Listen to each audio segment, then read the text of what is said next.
حضرت ابو ہریرہ رضی اللہ تعالیٰ عنہ سے روایت ہے،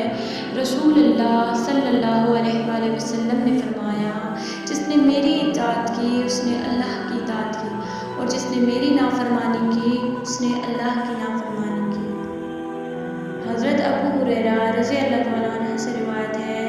رسول اللہ صلی اللہ علیہ وآلہ وسلم نے فرمایا، جب تک میں تمہیں کسی معاملے میں آزاد چھوڑے رکھوں تب تک تم بھی مجھے چھوڑے رکھو، بلا وجہ سوال نہ کرو، کیونکہ تم سے پہلے لوگ اپنے انبیاء علیہ السلام سے سوالات کرنے